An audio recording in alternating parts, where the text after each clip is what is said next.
have to be very special. And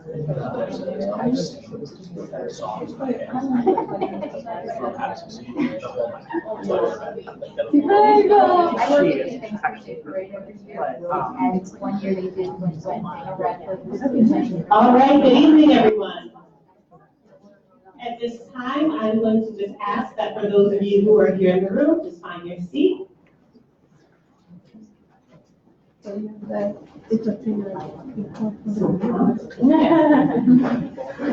First and foremost, thank you all so much for joining us this evening. My name is Andrea, and I'm a project manager at the Center for Equity of Care here at Northwell Health in the Office of Diversity, Inclusion, and Health Equity. On behalf of my leadership, Michael Wright, who is a professor at Hofstra, is teaching this evening, so unfortunately couldn't be here, and my senior vice president, Dr. Jennifer Marrast, who, as you can imagine, as an SVP, is probably in a million places right now.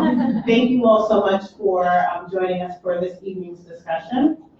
As many of you know, with our Business Employee Resource Program, it was launched back in 2013 to serve a number of different purposes for the health system. So a lot of large organizations implement BERG programs or ERG programs to support with the recruitment and retention of a diverse workforce, as well as establishing strategic and meaningful partnerships with those in the communities that we serve. So for today, our Bridges African American Caribbean BERG was extremely passionate and very, very diligent in ensuring that we were able to put together a discussion around implicit bias, unconscious bias, and begin educating our workforce on this topic and how it's something that we all can continue to be mindful of, to learn and develop, and also just reflect on some of the things and some of the biases that we may have, and we're not even aware of it, or we may not even know how to address them. So thank you all so much for taking the time to be here for this important discussion. I will put the disclaimer out there, as I shared with our phenomenal powerhouse panelists that we have this evening, that we are currently live on Facebook in the Northwell Life Facebook group. So to everyone who is joining us in Facebook world, thank you for joining us from the comfort of wherever you are. And hopefully throughout the rest of this evening, as well as into the weekend, we'll have all of our team members here at Northwell Health tune into the discussion today and hopefully learn something from the discussion. With this particular topic, it was extremely important for us to support this particular board in doing so, because as a part of the Center for Equity of Care, we operate on a number of different pillars. And the two pillars that support this particular program include education and training and workforce. So our BERG program falls under workforce, ensuring that we are continuously providing professional development opportunities for our employees, as well as exposing employees to topics that they may not necessarily get the chance to really discuss at their individual work sites. Education and training is key to the work that we do as healthcare professionals, whether you're clinical or non-clinical. So it's important that we're constantly learning new ways of thinking, new ways of having these types of discussions, and hearing from experts in different areas of healthcare, because we may find ourselves in a position where we have to partner with them, where we get to partner with them, and it's important that we start to connect these dots and develop the synergy between clinical, non-clinical, service line, hospital, ancillary, whoever, whatever your title is or whatever your role is at Northwell. We all work together and we all strive for the same outcomes, exceptional patient care. So again, thank you all so much for being here with us this evening. At this time, I would like to ask that our panelists please join me here in the front of the room. And as they come, I will introduce them. We have Dr. Brahim Ardolic, Executive Director of Staten Island University Hospital.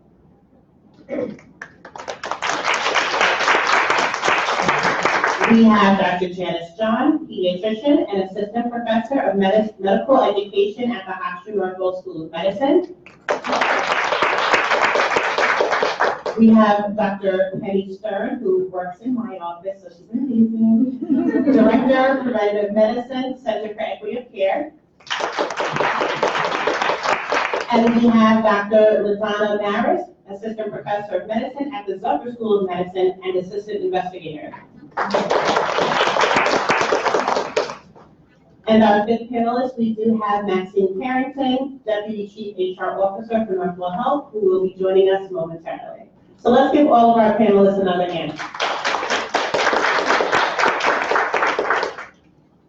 So as clinicians, we can all imagine what your schedules are like. So thank you all so much for taking time to travel near and far Staten Island for being a part of the discussion this evening. At this time, we'll just open it up and ask for each panelist to briefly introduce yourself. So tell us a little bit more about your role here at Northwell, how long you've been here, and why this particular topic of implicit bias plays such a key role in the work that you do.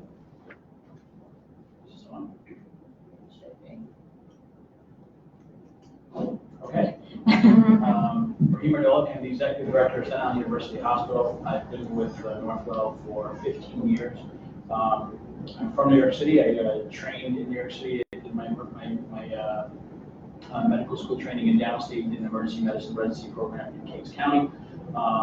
Stayed there for 3 years attending, and then was director and then the chair of the emergency department at St. University Hospital for about 15 years before being in the school for about a year. This is a topic that is very interesting to me from the standpoint of I was both blessed and cursed with the opportunity to completely rebuild a department. When I walked into the place, there was literally one person who was in my department who was actually trained to do the job that we're actually doing. So I love telling people that when I walked in the door, the number of emergency medicine trained physicians doubled. But that gave me a really great opportunity to kind of hire a staff and look to see who I was hiring and look to see what could actually be done to kind of build a group that was cohesive and that had a low turnover rate and actually did that. And what's interesting is I don't think I really thought about implicit bias at all. But what was interesting is it took actually a woman tapping me on the shoulder one day to say, you realize we have the only department in the city of New York that's over 50% female. And I had no idea. And because of that fact, it made me really start thinking about these things because like, wait a minute, how the hell do we do that? And I actually didn't know initially. And I think over the years, because somebody pointed out to me, I guess it was about 5 years ago, and we maintained that. And actually, interestingly enough, to this day, we are still the only department in the city that actually is over 50% female, and it's because of the fact that as time went on, I think some of the factors that we put in there made it an easier place for people to feel comfortable. And at that point, honestly, we did start thinking about these things, and we did try to start surrounding ourselves with people that were going to look at these issues and actually look at them closer to try to get the best possible workforce. I have to be honest, as an employer, I'm a pretty selfish person. I want the best possible people around me. But I actually think if you open your net wider, it gives you more opportunity to find more talent. So for me, it's a very simple, selfish thing. Is the wider I open the gate, the more opportunity I have to find rock stars, regardless of where they come from. Thank you. My name is Janice John. I am a pediatrician, and I am the co-director of clinical skills for our first and second year medical students at the Zucker School of Medicine. One of my roles at the School of Medicine is to help oversee the thread of curriculum, our health equity thread of our curriculum. And so my audience primarily are our learners, our medical students, future physicians, care providers. And so students sometimes wonder, why are you teaching about unconscious bias? Why are you teaching about social determinants of health? How is this relevant to me? I really want to learn, pharmacology or, and so trying to frame this topic as, with facts, showing them the literature regarding healthcare disparities, showing them and explaining to them, there's a lot of reasons for these healthcare disparities, but one of them is implicit bias. And I mean, it's something that students sometimes kind of cringe at, and they feel like it's, especially in this political climate, that, are we bringing politics into medical school? But once they start to understand how healthcare decisions are made, that healthcare is provided through human beings, and part of being human is having bias. And so when we start to really reflect and explore, the students really embrace this topic. And for me, it's an opportunity. It's a public health effort. It's an opportunity to change medicine through impacting future physicians.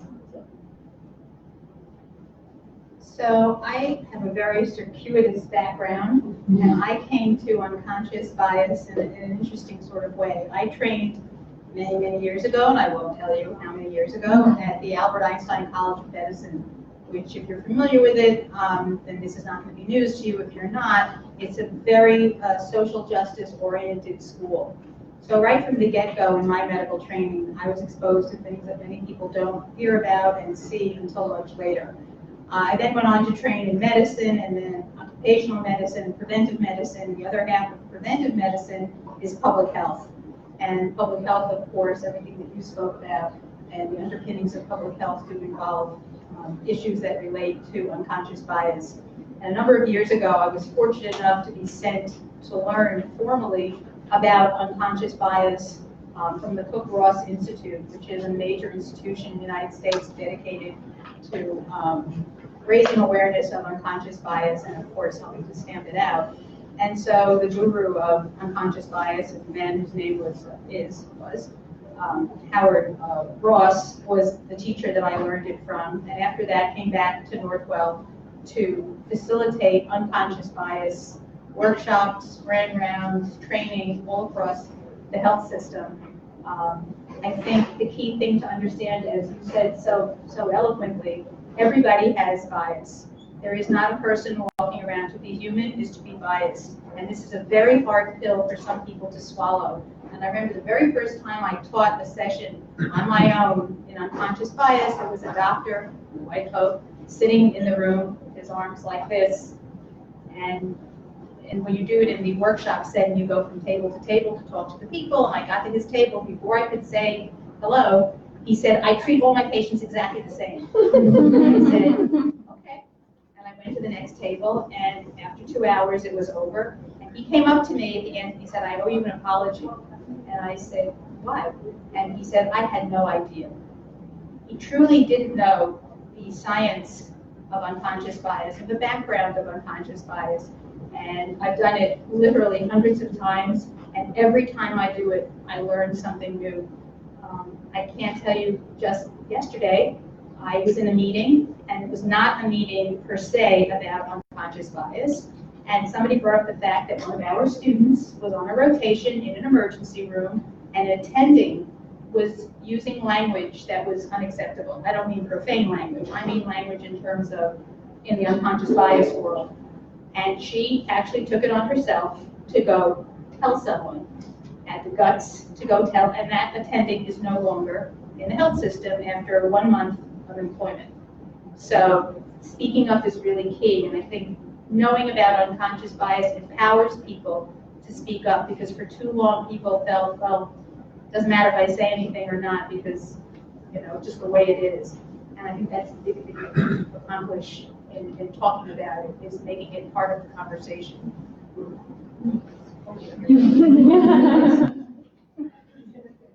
Good evening, everyone. Good evening. My name is Lyndonna Marrast. I am an internist. I am a clinician and a researcher. I've been at Northwell 5 years. This October, I'm celebrating my 5-year anniversary.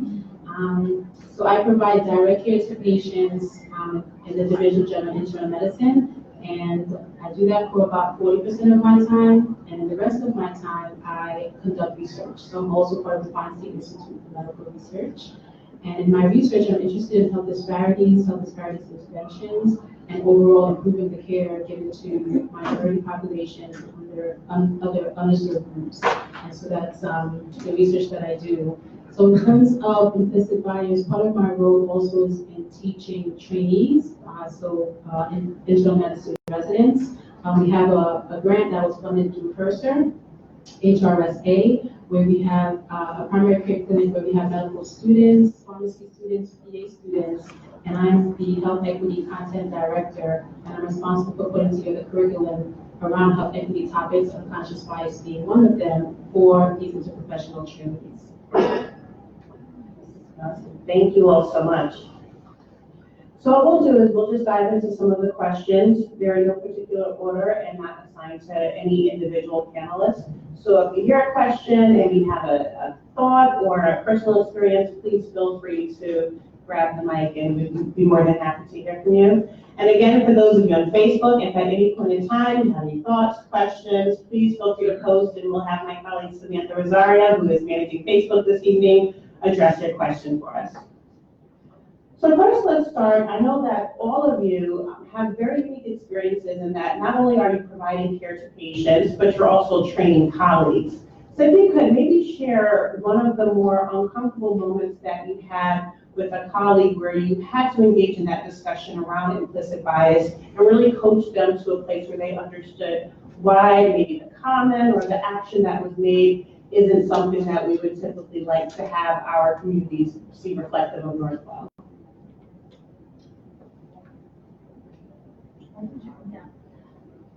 So the question is about a challenge that we might have when we're training our colleagues on this topic.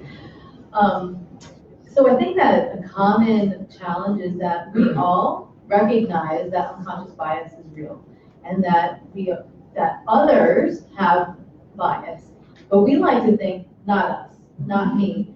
You know, that's our personal blind spot, and so that's difficult, especially when you're dealing with physicians or other people on the healthcare team who are trying to do good for patients and really earnestly are trying to do their best for patients. And so to kind of help our colleagues realize that being biased is a natural human tendency, and it doesn't demonize us. But what's important is recognizing, once you recognize that bias, letting that surface from the unconscious bias to now it's conscious. Now we're aware, and now we have to deal with it. Like, how are we going to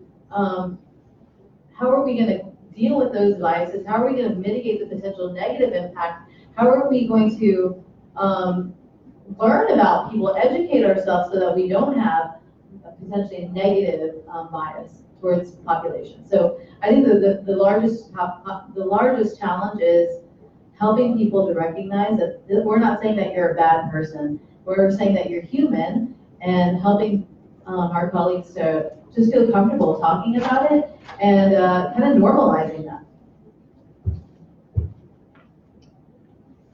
You know, one of the reasons why Northwell has made it a priority to have people like us trained and go around and do these unconscious bias facilitated workshops and grid rounds and whatnot is because the research has shown, even if you have absolutely no intention of changing behavior, because it's very difficult to change behavior in the best of circumstances, but on these kind of topics, our intent is not to say you're bad, so we're going to change your behavior, but even if you have no intention of changing your behavior, merely being present in this kind of a talk has an impact on outcomes.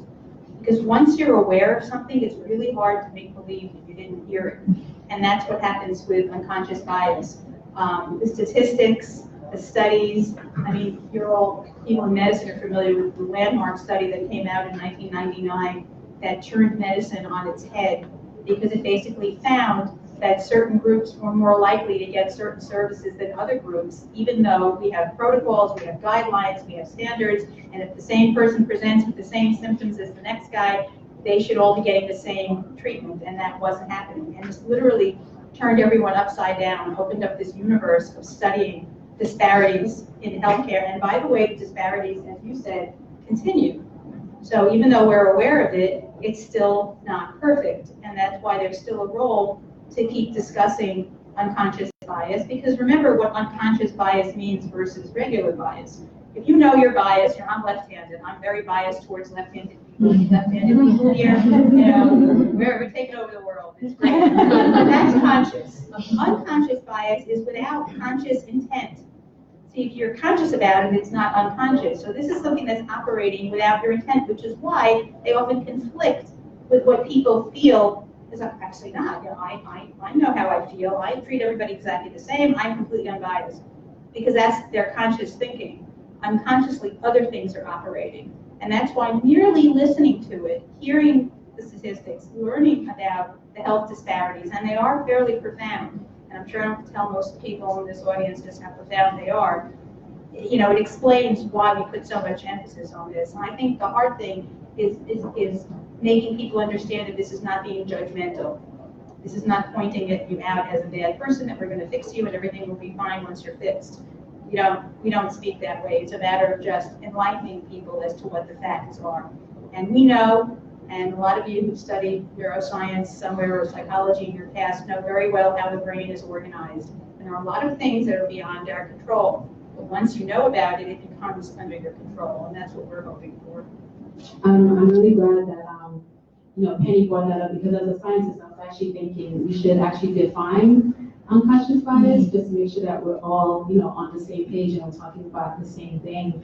And when I think about, the definition of it, I kind of have a picture of the brain and mind. And when you think about what the brain does, it's constantly taking in information, you're constantly having experiences. And I think about connections being formed. And so connections are being formed between different concepts. And these concepts could be various factors. It could be race, it could be gender, it could be handedness, it could be all sorts of things. And so from your experiences, and also just, society at large, the media, everyone is forming connections all the time, sometimes positive, sometimes negative.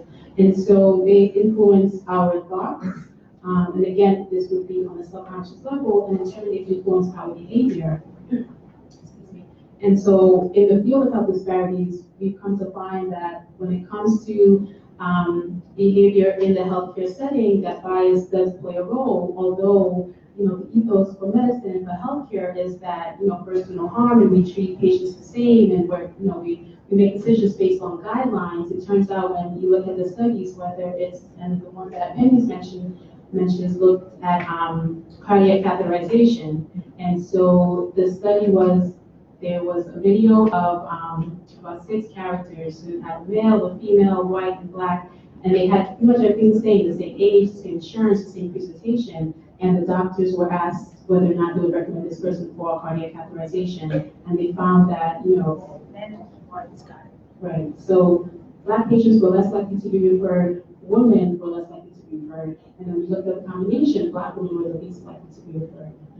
So there were numerous studies showing this. So there's one book, a landmark book called Unequal Treatment, which was put out by the Institute of Medicine, pretty much documented throughout the healthcare system, in the emergency room, in surgical suites, the ICU, inpatient, outpatient, over numerous types of therapies, just the differences in the treatment that are received by different populations. And so doctors are making decisions, and they're doing so unconsciously. They're taking in information, they have these connections that are formed. And it's not always about race, right? It could be about gender. It could be, this person is older and they're frail, and so they won't, follow this particular therapy, or they won't withstand this particular surgery. So we're taking all these factors into consideration when we're making decisions, and that's what's contributing to the disparities. So part of what we're doing is having sessions like this, and I applaud all of you for coming today, which is part of the process of raising awareness. I can share my own recent uncomfortable experience where I had to take a look at how I look at things personally.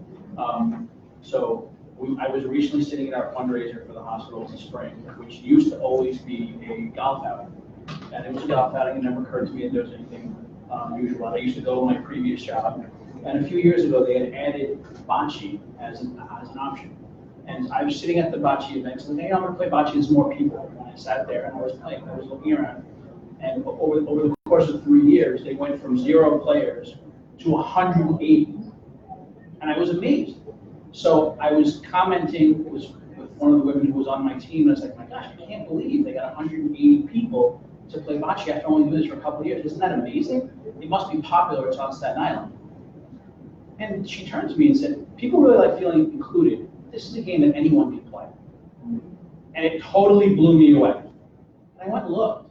Of the 180 players, over half of them were actually employees. And I think we actually opened up an avenue for people to feel included. And it totally made me think about, wait, who am I spending time with? Who am I inviting to do certain things with? And I honestly had to confront my own personal, whoa, it never even occurred to me that I might be choosing people to spend time with. And when you're an employee, you have to be careful of those things. And it was very interesting, and I'm sure that they added it to make more money and not to include people. But it happened to be really honest, but it happened to be one of those kiss-many things. And I pointed out to them afterwards, when I went back through this, half the people who play are employees. And it was kind of like a revelation to everybody to really look at it closely as to what kind of events in the hospital are we actually doing to include everyone. And honestly, just as important, to not exclude. Have we gotten there completely? No. But are we getting there much better than where we were? Yes. But it is fascinating. I actually now pay attention very closely to who comes to all of the events and how wide a net are we casting when we're actually looking Awesome, thank you all for sharing. And that's such a great point. I think that's one of the things that I really love most about our business employee resource groups is that, we encourage our employees to join a board where you can connect with like-minded individuals and, have those discussions that, maybe are a little bit more personal and you want to engage in dialogue with someone who's empathetic and can relate and understand. But at the same time, we encourage our employees to join a board that's representing a community that you're unfamiliar with. Get to learn about different communities, understand what's important to them. There are definitely and obviously way more similarities across cultural background and genders and socioeconomic classes than we can really think of. But of course, as you mentioned, when we stay so confined to what we're comfortable with and what we're familiar with, we miss out on those opportunities, not only to grow, but to have fun. There's so many activities that we can participate and collaborate on to really have fun and enjoy one another, especially because we work in such an intense industry that requires so much of us, both physically and emotionally. So again, thank you so much for sharing your perspectives on that. Being that you all train and do a lot of teaching and coaching, I'm sure many of us in the room, and by a quick show of hands, and even those of you on Facebook, how many of you can think back to a moment in time in your career, whether it be here at Northwell or in other positions, where you made an observation of a behavior or you overheard something that made you uncomfortable, and you knew the right thing to do would be to report or to say something to someone, but you opted out and you chose not to say anything? How many of you can relate to a situation like that? I know, I think I have way too many that I should have.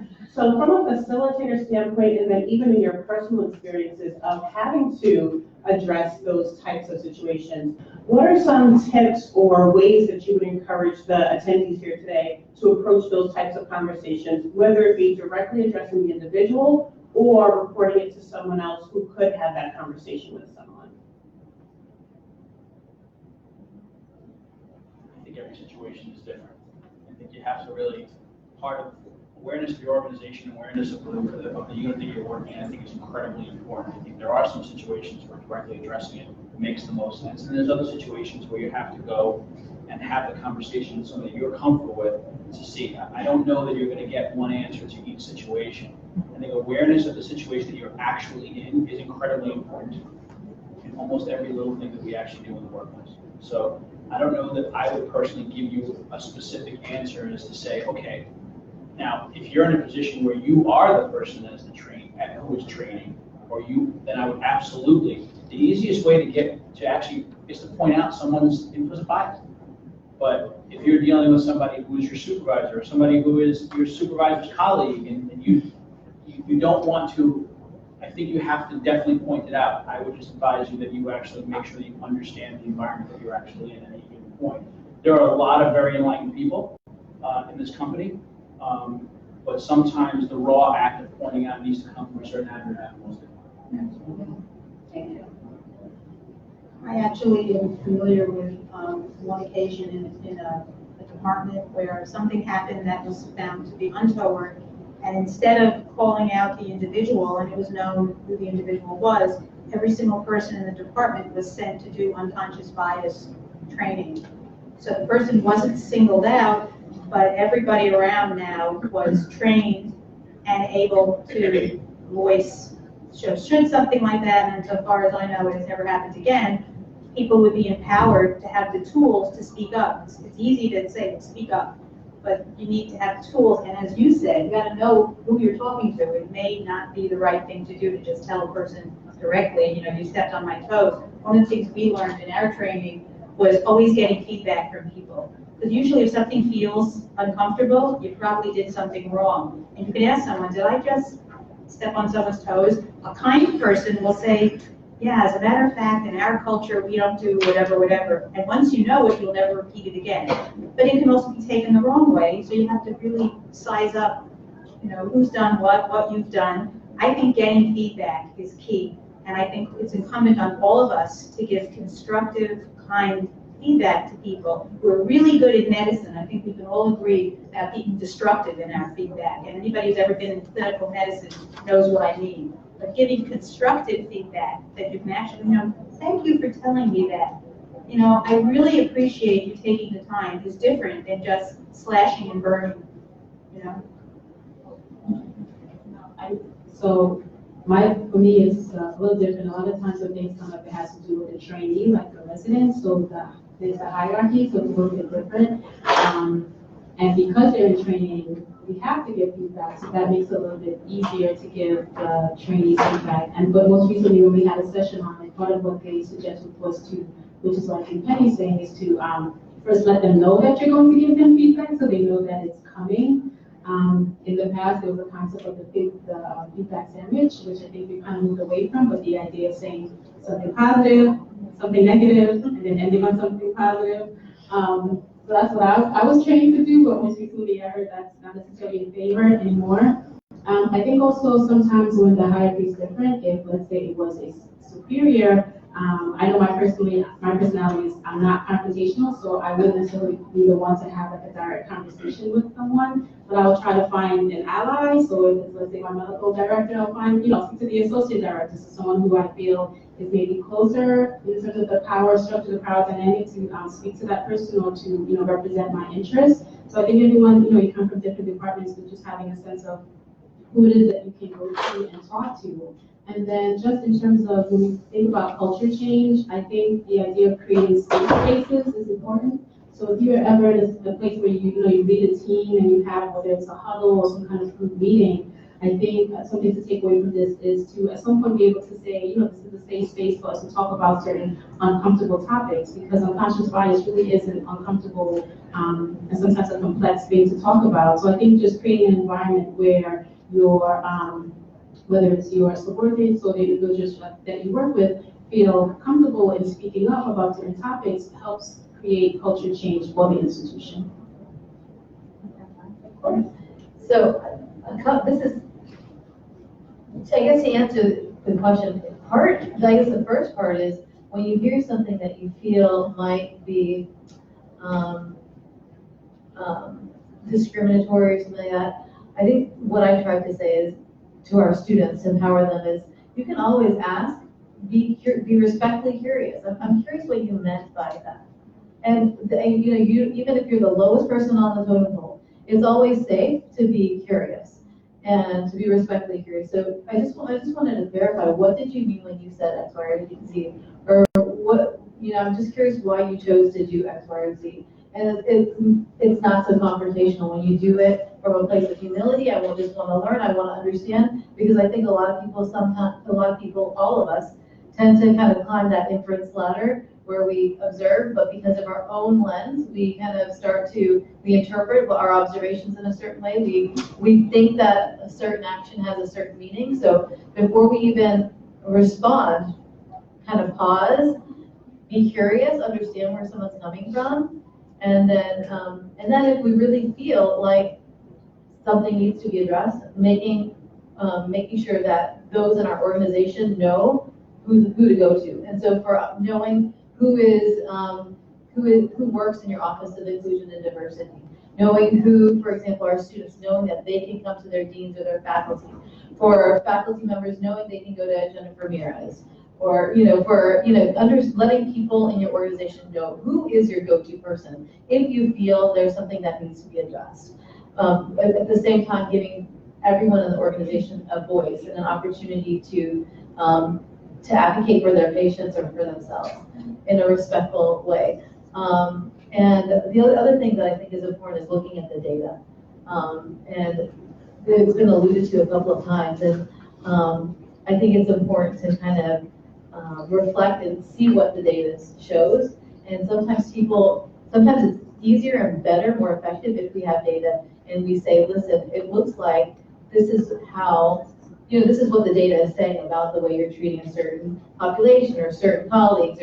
And so just using objective data when you're addressing the situation can sometimes make for a less emotional experience. Absolutely. Thank you all so much for sharing. And I think to everyone's point, it's so important being mindful in the context of who made the comment, where the comment is being made, understanding, who are my main point of contact to go to, who are responsible for addressing these types of situations within my setting. Also creating safe spaces. I think that's so important. And I love that Northwell has different tools in place, such as team huddles and briefs and debriefs and, various terms that we use to really bring our team members together to address things, whether it be in an intimate setting of our leadership's office to really have open, honest, authentic conversation, or in the form of town halls and settings like this where we're able to come together from different areas of the organization and share experiences, and even hear maybe someone who's sitting on the opposite side of the room has handled a situation that you may currently be in. So it's so important to be mindful of all of those things. And I love to be respectfully curious. I think that is so amazing. And as a previous recruiter, I think one of the things that I value so much having that skill set is really learning how to ask questions respectfully without prying or being overly aggressive, but just remaining curious at all times. I think by staying in that mentality, it not only helps you to gain clarity in the situation, but it also helps to create that relationship with that person, because they may have never been questioned on something like that. And perhaps maybe they feel because of their role, no one really cares to ask them that sometimes. So all great advice that you just shared. So far during the discussion, do we have any questions from anyone in the room or anyone on Facebook? Okay, so now we'll, yes, please stand. I've enjoyed all of your comments so far. The one question is, I know that as healthcare providers, we've been looking into the disparities in the community, but my question is from an organizational standpoint, looking at business units, do we also pull the data on the demographics and wages as far as our own employees? And before anyone answers that question, and I'd love to hear everyone's responses, I would also like to invite Jonathan Plissner, who works as the Assistant Vice President on our Fair Employment Practices team. So Jonathan does a lot of work. He's actually one of Maxine's right-hand team members who manages a lot of our workforce data and can definitely add a lot of great insight to the discussion as well. Can you just repeat the question, please? Sure. Okay, so we can hear that. Sure. So the question is, I know that we are working with the community because we acknowledge that there's disparities in healthcare, but as far as an organization, are we looking at the data to make sure that within our employees that we have proper representation as well for groups that are typically marginalized, and from things to wage gaps to where they are as far as the hierarchy and promotions and things of that nature? No, absolutely, and I think that, we do it and we get better at it all the time. And I think that we add each year better ways to get at metrics and better ways to use them. So I think underway, while we have done a great job, we're doing deeper dives into all the things that you just referenced in terms of using metrics, whether it's to track issues or concerns that come up, whether like unconscious bias maybe even rising to the level of sexual harassment, for example, where we know the reporting there would have to go to HR and would have to go to a place where we know that it would be dealt with per the law and for what our policies state. We have very strong policies around that. Same thing around just looking at, in terms of representation, where we are, looking at numbers, and we're looking at both quantitative and qualitative. That's important too. It's about not just how many people you have, but how are we leveraging them? How are we really getting at all those pieces of the employee life cycle, like you mentioned, whether it's hiring, promotion, development, anything that has to do with decision making, making sure that we have programs, education, and practices that have inclusion as part of all of those. So we're weaving those into the fabric of all those pieces of the employee life cycle to make sure that we're getting at not only representation, but leveraging that talent, because that's really what's important, right? We can have all the diverse talent we want here in the system, but if we don't leverage it and we don't advance and have opportunity for all, it's really it's just numbers. So numbers are really important, and we think that metrics and technology supporting that, using our systems to track things. We have self-identification of different groups to help us track things, but again, it goes hand in hand with training. One of the great things we're looking into is making sure that our already leadership pieces around training include topics that make sure that we have people looking at numbers and leveraging that talent. So I think it's a combination. And I think, we're gonna get better at it as we have, and it's a journey. And I think that along with the CEC and, working on the workforce side and HR, that between those two, we're moving along in that journey, and we have some new great things coming up that I think are gonna keep improving that whole area. I just wanted to make a quick comment from the Department of Medicine perspective. When we interview residents for our residency program, we recently moved towards the concept of behavioral interviewing. So, studies have shown that there's potential, bias when it comes to interviewing applicants for residency spots. And a lot of that had to do with, the questions that were being asked. So we changed how we ask our questions so that way everyone is asking standardized questions. And it's more about responses to particular situations. So you're giving a potentially either realistic or hypothetical situation, and the person is assessed in terms of, how did they respond to it, or how did they, think through the problem or the conflict that was created. So it's just a way of creating more of a structure and standardizing the interview process. And the idea is that in moving forward, it help to sort of leverage the playing field when it comes to resident applicants to our programs. And the same thing goes with the medical school. A great deal of effort is devoted to the notion of ensuring both diversity in the student body, diversity among faculty, retaining diverse faculty, the professional development of faculty, and making sure, and this is actually calculated, and now we're working on reaccreditation. I sat on 2 committees this past spring and last fall, exactly looking at some of these issues in terms of the medical school. So it's not just in the health system, it's also in the medical school. And of course, the community goes without saying. So yeah. I just have one mini comment, just to piggyback on what Penny said. The whole point of having a diverse faculty and is attracting diverse medical students, and the whole point of having diverse medical students, and in particular students who represent underrepresented minorities, is so that we can provide a more diverse workforce for our patients, so that patients can have a more diverse, collection of physicians and healthcare providers to go to. And I think that would be best for them. So that's the ultimate. Yeah, and the studies have shown that people do like to see physicians who look like themselves. It's not enough just to have a good physician, but for some people it's really important to see somebody who can relate to them on that level. And that's part of what we're trying to do on a larger scale, changing healthcare to make it more diverse in terms of who's providing, so that there are more examples of diversity and not just a cookie cutter. And towards the interviewing, the medical school changed from just sort of a standard stock behavioral interviewing with 2 people interviewing to a multiple mini interview system where it's scenario based and a number of people interview each student. And so it's considered that the score that's generated from all these interviews is a much fairer way of finding, less biased, a fairer way of finding candidates for your school who are really going to meet the needs that we have and the community has. So we're trying. Yeah, I was just going to add to the point that, one of the things that we're stressing when we go out and we educate on this and we talk about this is the business case around this. So we definitely talk about the right thing to do, and that's a really important thing. But there's a business case. There's a business case around conscious bias training and what it's going to bring and what it does bring to the table. Same thing with diversity and inclusion. The business case, these are facts. These are real facts that data that you point out that exists that show that you're going to get better outcomes, whether it's better patient outcomes, whether it's just better decision making generally for the workforce, whether it's creativity, innovation.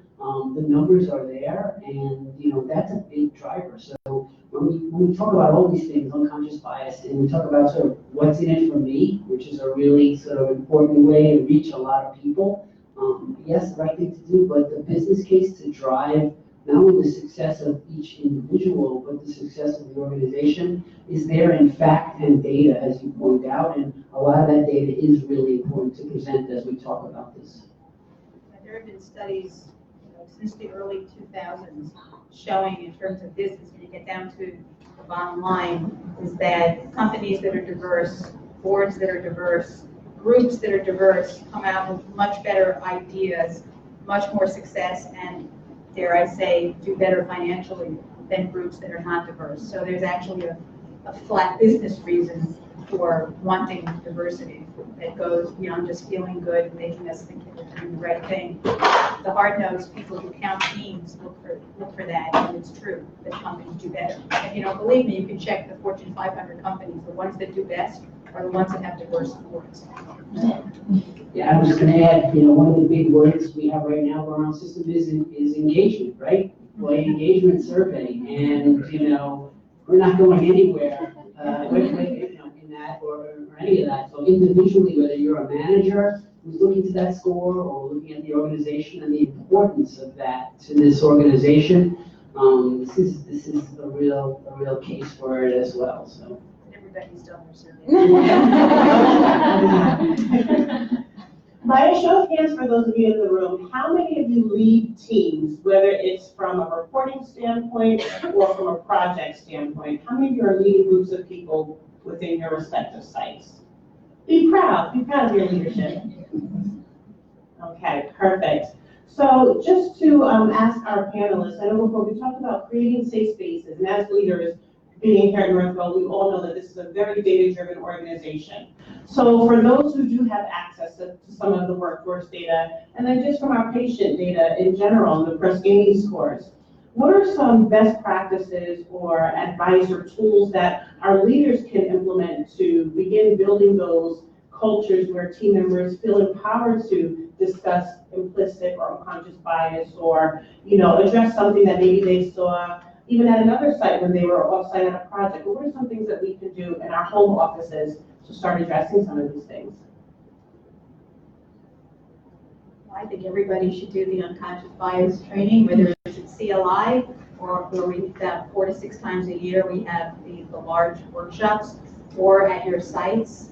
I don't think there's anybody that I've seen in any of these courses who hasn't gained a lot from it and appreciated it. I've never heard anybody, I don't know how you feel about this, but you said, well, this is a waste of 2 hours, or this is a waste of an hour. People really do get a lot out of it. So if you haven't been exposed to it, or you work with people who have not been exposed to it, encourage them to either sign up for CLI or to ask for it to be brought to your location. I personally have gone all over the health system, and I know that there are other facilitators ready and waiting to facilitate this. So if you haven't yet done it, we're waiting for you. Yeah, as a manager, you get to look at your staff and ask yourself, does my staff tell me when there's a problem? Because if they don't tell you when the light is out, they're certainly not going to tell you when there's bias issue. And do you have a group where there's trust built in there? And what does your group need to have that? And honestly, it becomes an individualized thing. I really believe every one of your reports needs a different thing from you. And if you really want to maximize what you're getting from that person, you have to know what that is. There are those, I have people who report to me who I know everything about them. I know where they live, I know how many children they have, I know what color eyes their daughter has, I know everything about them because that's what they need in the workplace. And I have other people, I don't know if they're married, I don't know if they're single, I don't know anything about this person, but that's the level that the person wants to interact with me on. And as a manager, it really is on me to develop that level of trust so you can get to a point where the person is going to feel comfortable coming forward. There's real value in that, because once you get to that point and you can interact with a person on their level, it's great. But it really is on you, I think, as a manager, to create that environment of trust in your workplace where the people know. And you got to figure out how your own employees feel comfortable sharing with their peers that, yeah, I went to so-and-so with this issue and the sky didn't fall. I didn't get written up. I went to them with this issue and nothing happened. And that stuff which can't come from you, it has to really come from them. And that's the trick. But I really believe the trick is getting down and understanding what they need from you in order to be able to make those connections with you. And once that's there, I think it becomes a lot easier as you actually look forward.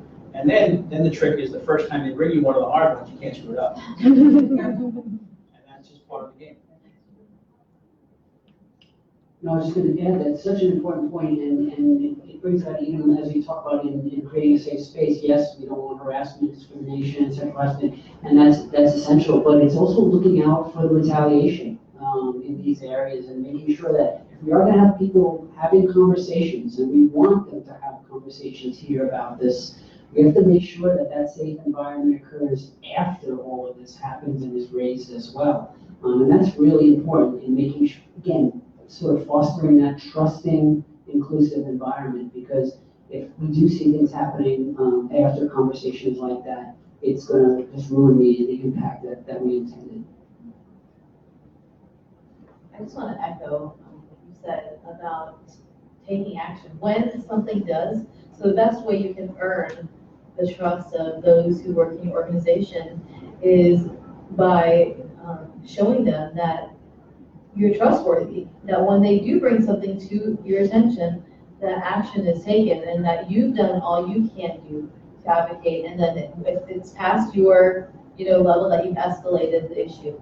And I think that's really interesting at working in the medical school. It makes me very proud because I feel like, medical students, when they first start this journey, really want to do good. And, when they see things that are not done the right way, they speak out and they ask questions.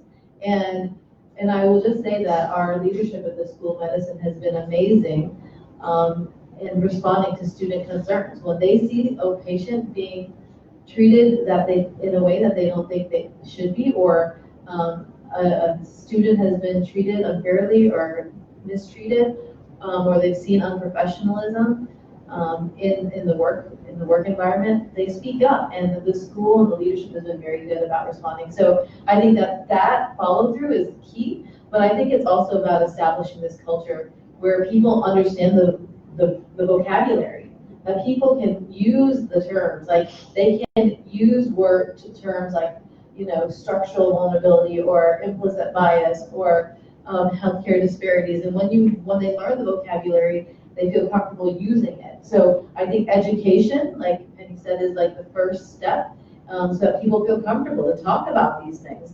And then you can't just expect people will bring it up. When you're in a position of leadership, asking about it, and it's that commitment to continuous quality improvement.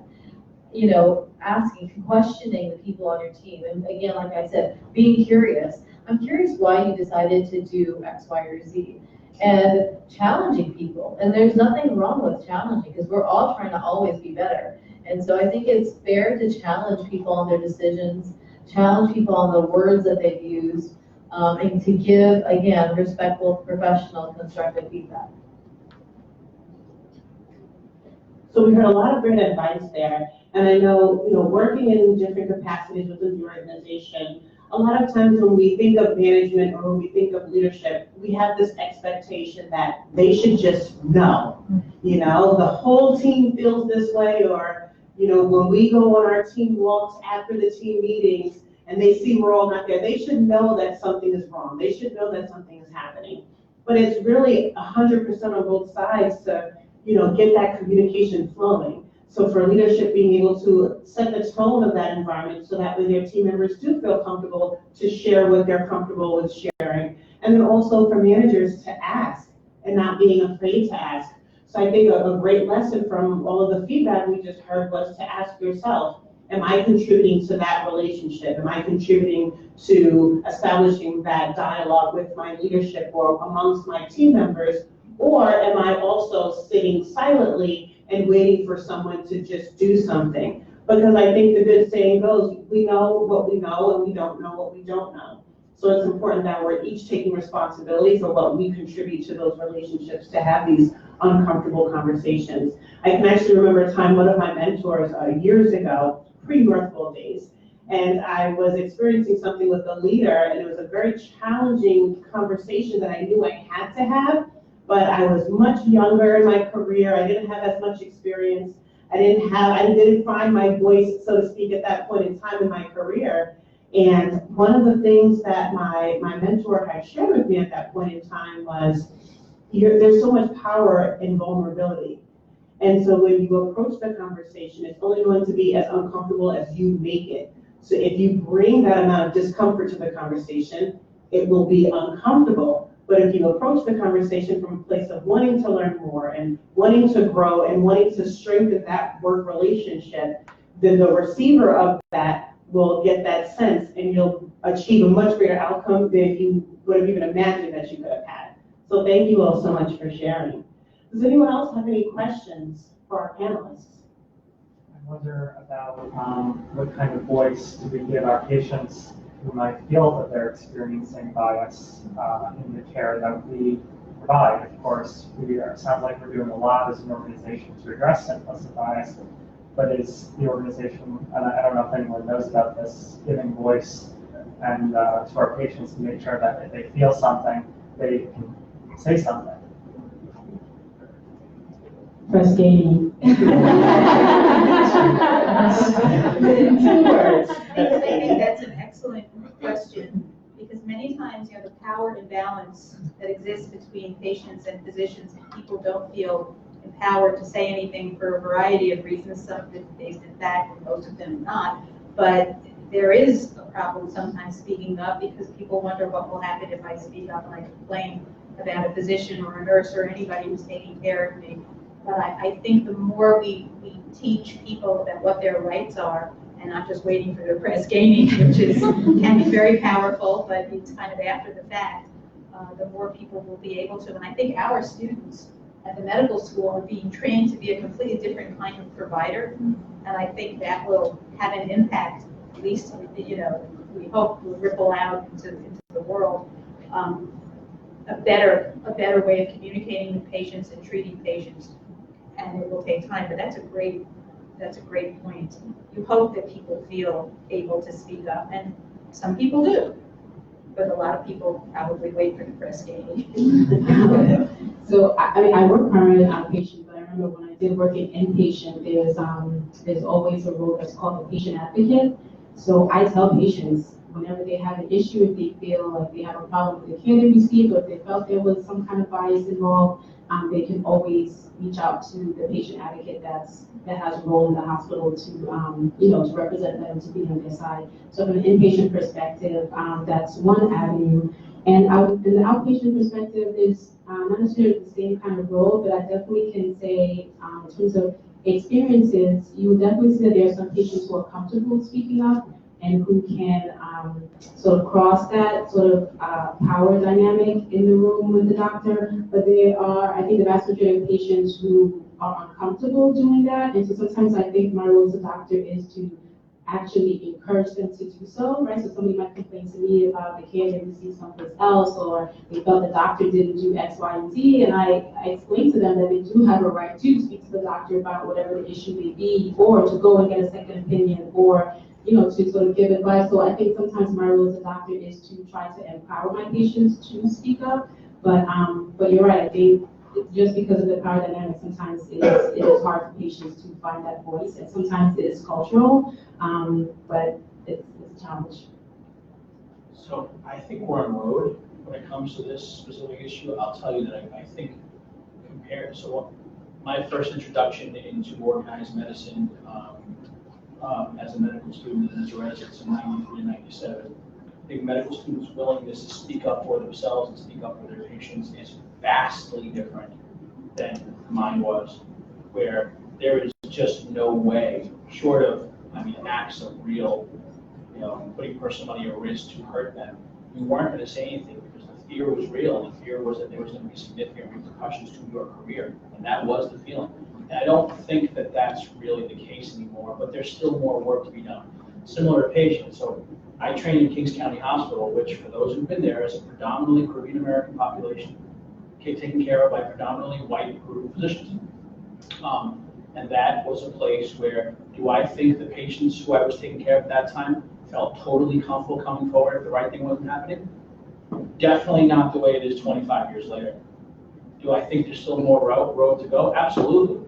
But I do think we're on a road, and I think the road is one of those things where I do think people have more of a sense of empowerment. I think people know what the patient liaison is. People know when something really isn't right. And I think there's more people advocating for them than there was. I think we're definitely on a road, and I don't know if the road ever really ends, because there's always room for improvement, but I do think that there's a substantive difference that I can tell you from 1993. It's a substantive difference. Thank you. I know we do have a question or comment from Facebook world, so Samantha, please share. So it's actually a comment from me. I just want to let you know about another resource that you can always provide to patients. So we actually are regulated to post what's known as a non-discrimination notice at all of our facilities, inpatient and in ambulatory sites as well. And basically what it is, it's actually from the Office of Civil Rights, but it also has the Center for Equity of Care listed as a resource that patients that feel like they've been discriminated against due to either lack of interpreter services, we're talking about cultural, right, linguistic diversity, cultural diversity, but anything to do with discrimination due to either language, sexual orientation, gender identity, race, ethnicity. It kind of, encompasses all of that. It's posted at all of our facilities. And we actually do go out into the community and also let our community members know that we do have this posted and that we are listed as the office to collect all of those type of grievances. And then we do a proper investigation in coordination with the facilities. So we'll go in there and we'll just find out what happened. So if you ever have an issue with a patient, absolutely refer them to the non-discrimination notice. And if you ever need that, if you don't see it at your facilities, you can always reach out to the Center for Equity of Care, and we'll be able to provide you that information. Yeah, I was just going to add that, HR, legal, and obviously we have a lot of policies that cover discrimination, non-harassment as well, and really those cover employee behavior. And when we have it, we have our processes designed to address it and address it very quickly. So I think that sort of part of goes hand in hand with our no tolerance for discrimination against anyone in the system. Okay. Do we have any other questions in the room or any comments from Facebook?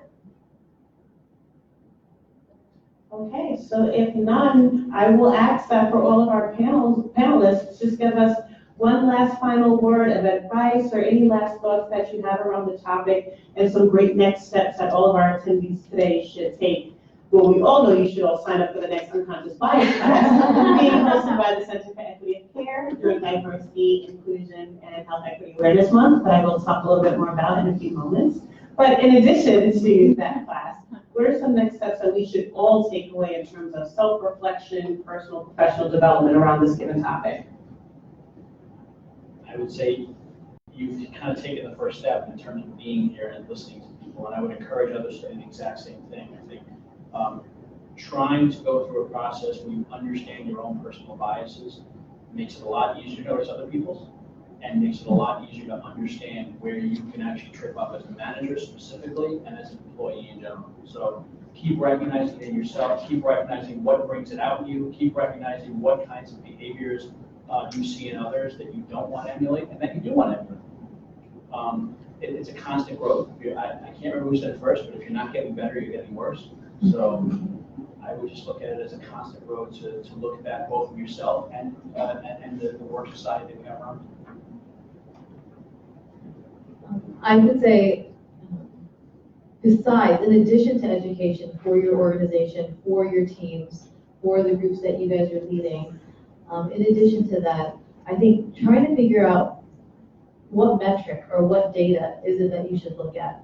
Who are you promoting? Who are you discharging too soon? Or like whatever it is, try to think about what data is it that you can pull and look to see because again, your unconscious bias is unconscious, and so you don't know what you don't know. So pulling the data, trying to look at your data to see who are you promoting, what is it that whatever it is that you want to examine, pull the data, look at it, and reflect on it with yourself, with your team, with your leadership. And I think that's a really good first place to start. We do an unconscious bias module for the incoming chief residents. These are residents who today with the third-year resident, tomorrow they're going to be a chief. And we always help to be familiar with what the organization's policies are. If you know what they are, you know what you are then empowered to do, and also to feel supported by the organization. So if you need to speak to HR, and you need to speak to the Center for Equity of Care, or your manager, or your supervisor, or people you supervise, know that the organization supports you in this effort. This is a real important, dare I use the word, pillar of Northwell Health. All the work that's been done in unconscious bias, beginning from the time people start here and throughout their work here. So you should feel that you are supported. This is just not a fly-by-night thing that here today can come to. I think, okay, I have a lot to say. My takeaways would be, I would encourage everyone here who is a manager or leader to go back to your groups and your teams and to tell them about this session. If you could find one or two main takeaways that you want to share with them, so I think just the idea that you are here tonight, I think helps again promote culture change. The other thing I wanted to mention is that the human mind is the brain is very malleable, right? So we think we have these biases and they're fixed and we can't change them, but we can first by being aware, by reflecting, by acknowledging that we have these biases and then working to sort of change the associations that we have. The other thing I wanted to mention is that sometimes you think bias is just around race, but just to even broaden our perspective of what bias is about, and to broaden that the definition that it's not always about race, but it's all encompassing. It might be we have a bias for being thin or against obese individuals, against people who are old, just think very broadly about bias. And I think just to work on just again creating spaces where people can feel comfortable talking about these topics, because they are difficult and they are challenging, but in that space is where we'll grow. Yeah, I think that what we talked about today is just so important. Events like this are so important, and trainings are really important as well, talking about unconscious bias and inclusion. I think, though, it's really important, though, to consider us, where can we weave it into what we do on a daily basis? All the things, all the decision points that are being made, whether it's around things like promotions or development opportunities, where can we have these conversations about trying to recognize unconscious bias and inclusion and thinking about them in those important key decision-making moments or opportunities that we're talking about? How can we do it on a regular basis, as well as obviously having great events like this, but really make it an everyday part of how we're thinking in those moments where it matters. Awesome. So we heard taking advantage of opportunities like today, taking advantage of the CLI classes around unconscious bias and implicit bias. And if you're unable to attend CLI, taking advantage of the fact that we're able to bring that training to your site, to your service line, to your unit in the hospital. Also recognizing the various biases that we may have, and now they're conscious, so we can do something about it. There's tons of tools out there, podcasts, webinars, all types of resources. Invest in yourself so that way we can work through these things, not only for ourselves, but for our colleagues, for our friends, for our family members, and for our overall communities. Also, data. As we mentioned, Northwell is very data-driven, and there's tons of data that drives the work that we each do in our respective departments. So start taking a look at that data for those of you in those leadership positions, and really understanding how that data tells the story of the work that you're doing. And maybe if you don't have access to the data, during your next team meeting or your next town hall, be encouraged and be empowered to have that conversation with your leaders, so that way you can understand a little bit more the operational needs of your department and how that plays into some of the higher level goals that we as an organization may have. Share your experience from today. So by a round of applause, how many of you enjoyed the discussion today? So tomorrow, when you're with your teams, share this experience, share your takeaways, go into the Northwell Life group and post about the conversation we had here today, if there was something that resonated with you, and encourage your colleagues to participate in these types of forums. Also, identify opportunities to have these continuous conversations. So one of the more recent projects that the Center for Equity of Care and the Fair Employment Practice team has been doing is conducting unplugged diversity and inclusion stakeholder sessions. And these sessions have been being conducted across the organization with team members from various levels of leadership, various professional backgrounds, clinical, non-clinical, here at Northwell for 5 years, here at Northwell for 15, 20 plus years. And these opportunities allow for us to hear from both frontline employees as well as our key decision makers to hear what their perceptions are around diversity and inclusion. So if you're interested in participating in those types of sessions, reach out to us and let us know what site you're at and what upcoming team meetings you may have that we can partner with you and your site HR to hear your feedback, and you can even share your experience from today in that particular forum. Thank you all so much to all of our panelists. Give yourselves a hand for sharing and really helping us all to learn more about the We really appreciate your time and your insight. Again, next month, we have a month full of activities that I am extremely excited for and very exhausted from planning. But very excited that our office has put together in partnership with all of your sites and all of your colleagues. So if you haven't done so already, before you leave today, please be sure to visit the registration table and grab one of the calendars. There's no obligations, of course, so definitely make sure you check out what works best for your work schedule. If you think it's something that may be beneficial for us to bring to your particular location in the future, reach out to us and let us know. But definitely make sure you take a couple of those flyers, post it in your staff lounges, and encourage your colleagues to attend and get involved. For the upcoming unconscious bias courses, you'll see those also in the calendar. Just log into iLearn, check out the dates that the courses are available, and please be sure to sign up. So we hope to see some of your faces at those sessions in the upcoming weeks.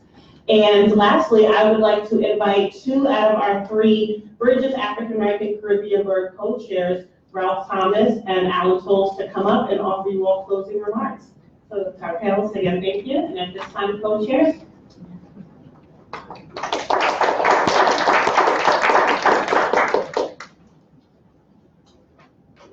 Thank you, Andrea. I want to say thank you for Andrea and the CEC team for helping coordinate and bringing leaders here to talk about unconscious bias. And we understand that is a great concern of our organization as employees, but especially for the patients that we serve.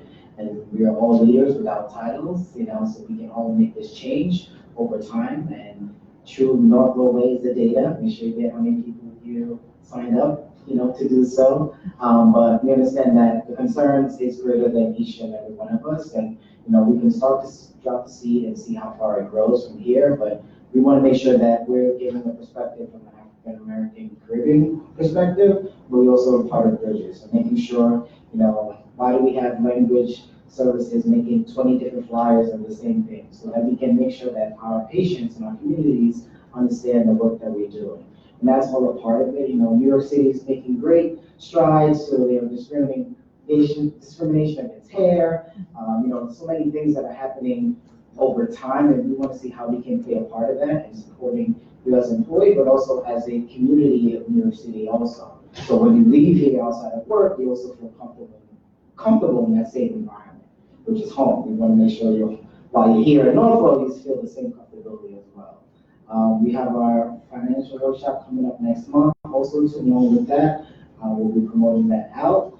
And is there anything else? Just thank you for all for coming, and just from what you've heard today, just be reminded to speak up and be heard. This organization is the largest private employer in New York State, and diversity is what will make this organization grow. And if you look around our patient population, we probably serve the largest diverse patient population probably in the Northeast. So, and I dare say probably on this side of the Mississippi River. So, speak up, be heard, make yourselves known, because the only way this organization is going to continue to grow is if they see more people who look like you in higher places. So, take note of all the information that's been given here. It's very important, and for our future projects and programs, we hope that you'll come out and support those. We want to thank you for coming tonight.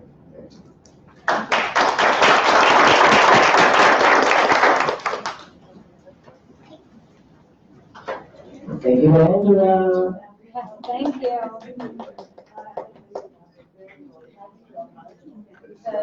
I lost your daughter.